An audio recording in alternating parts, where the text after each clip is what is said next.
bersyukur kepada Tuhan Yang Maha Esa yang telah memberikan nikmat begitu luar biasa untuk kita semua. Langsung saja yang terhormat kepada Bapak dosen Muhammad Teguh Setiadi, SEMM, CTMP, CMC, CPGAM, CPLM, pada serta teman-teman yang mengikuti ini. Pada hari ini saya Muhammad Teguh Setiadi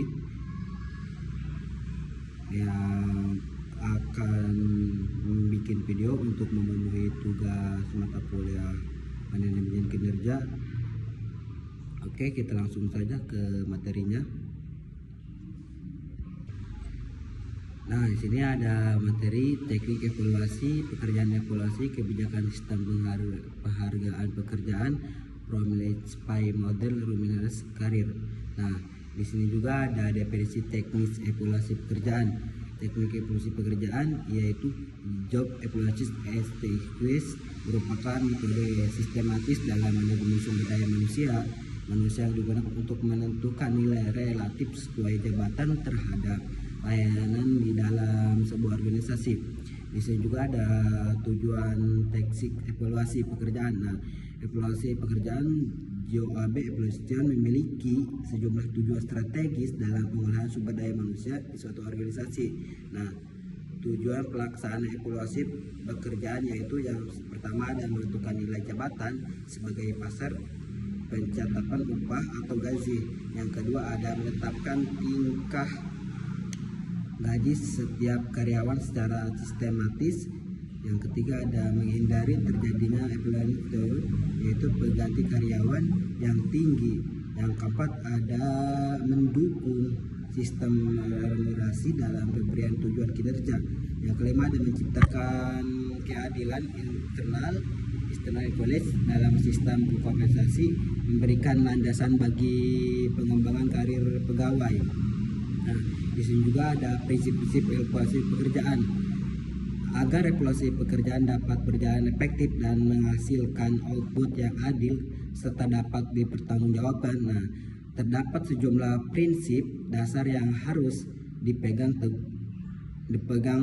teguh oleh organisasi. Nah, prinsip-prinsip utamanya yaitu dalam evaluasi pekerjaan, menilai pekerjaan bukan pemegang pekerjaan, objektif dalam penilaian, sistematis dan terstruktur, transparan, keadilan, eksternal equality.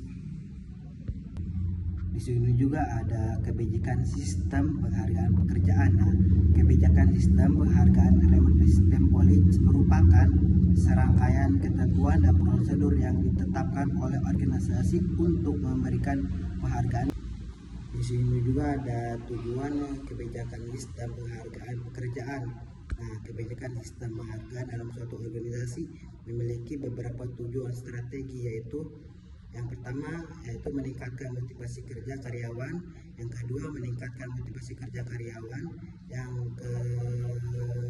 kedua menciptakan keadilan eksternal, yang ketiga menjaga daya saing eksternal, yang keempat mendorong peningkatan kinerja evaluasi.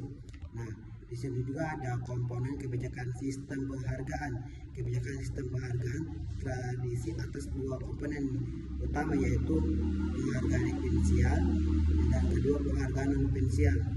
Di sini juga ada faktor-faktor yang mempengaruhi kebijakan sistem penghargaan. Terdapat beberapa faktor yang perlu dipertimbangkan dalam menyusun kebijakan sistem penghargaan, yaitu yang pertama yang ada kebijakan organisasi, yang kedua ada kondisi pasar tenaga kerja, yang ketiga ada standar industri, dan yang keempat ada kinerja dan pertumbuhan perusahaan, dan yang terakhir ada keterlibatan manajer ini dan sumber daya manusia. Nah, di sini juga ada Romlech Pay Model, remunerasi karir. Nah, Romlech Pay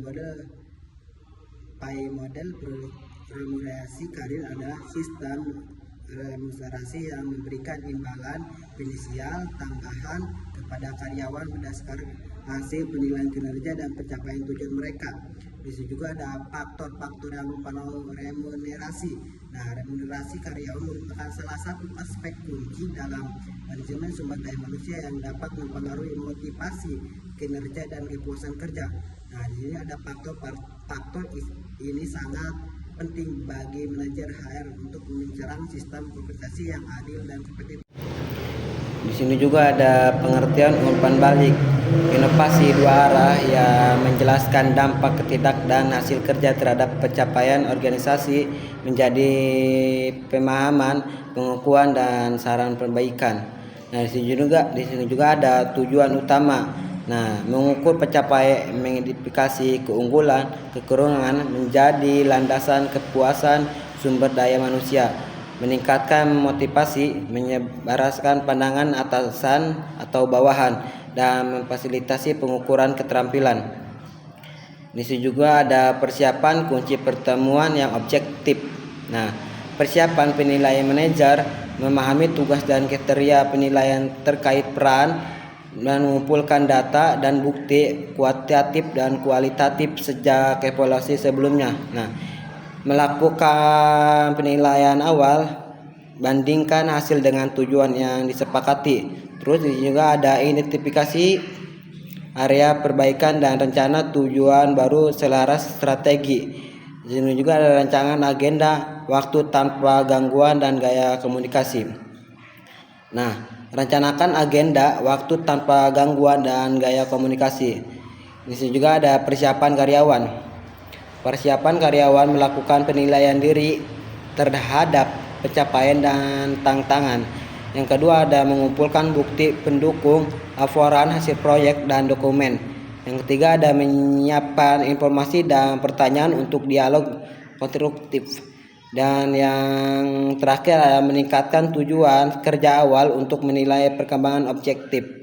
Nah, persiapan dari kedua belah pihak membantu menjaga fokus pertemuan, mengarahkan solusi dan menghindari saling menyalahkan.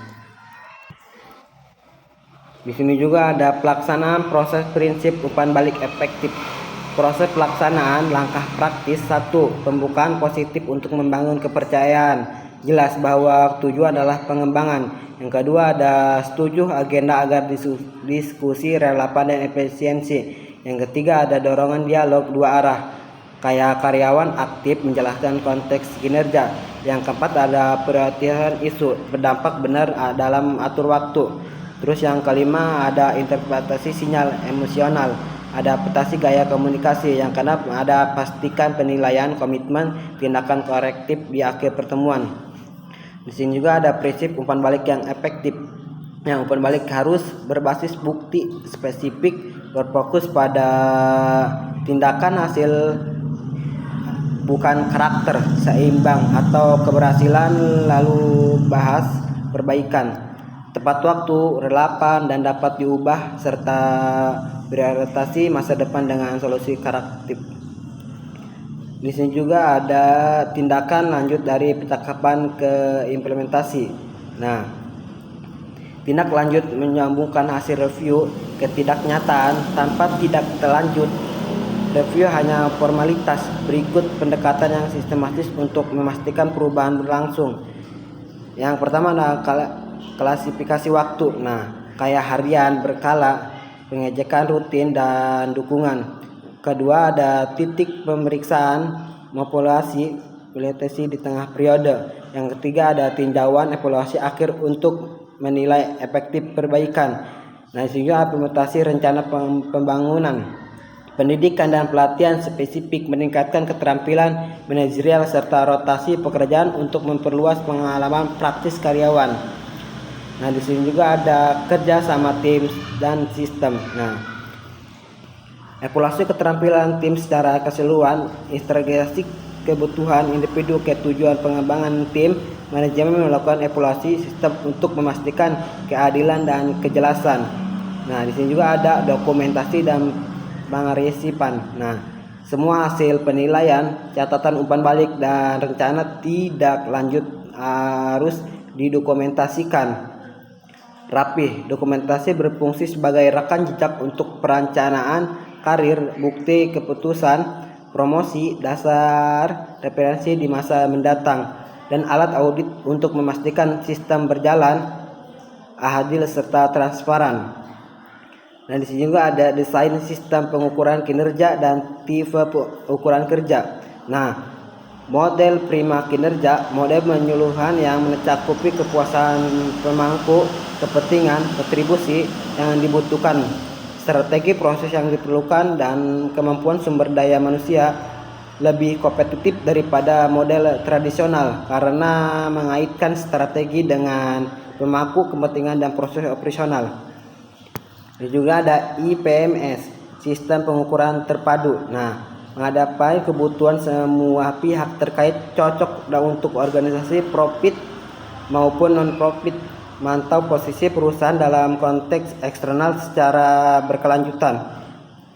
Di sini juga ada tipe ukuran kerja, pilihan indikator. Yang pertama ada ukuran berbasis hasil. Nah, kayak fokus kepada output akhir, jumlah produk, volume berjualan, dan laporan selesai, penilaian yang telah dicapai. Terus ada ukuran berbasis waktu, kayak kecepatan dan ketepatan waktu penyelesaian, keterlambatan waktu respon, menilai efisiensi operasional. Terus yang selanjutnya ada ukuran berbasis perilaku. Nah, kayak memeriksa secara kerja disiplin, kerja tim, inisiatif, kepatuhan prosedur, menilai kompetensi dan metode kerja. Dan juga ada ukuran berbasis kualitas. Nah, kayak tingkat kesempurnaan, tingkat kesalahan, keluhan, presentasi produk, catat, mengukur evaluasi dan kepuasan pelanggan. Terus yang selanjutnya ada ukuran, yang terakhir ada ukuran efisiensi dan biaya. Nah, perbandingan pengguna sumber daya terhadap hasil, biaya operasional, pengamatan bahan baku, dan penilaian efektif kerja. Itu tadi materi dari saya. Demikian beberapa hal yang bisa saya sampaikan. Sebelumnya saya mohon maaf yang sebesar-besarnya kepada apabila ada penyampaian tadi mungkin ada kesalahan kata atau beberapa penjelasan yang kurang jelas, mohon maaf dimaafkan. Saya ini hanya manusia yang tidak luput dari kesalahan. Akhir kata, wassalamualaikum warahmatullahi wabarakatuh.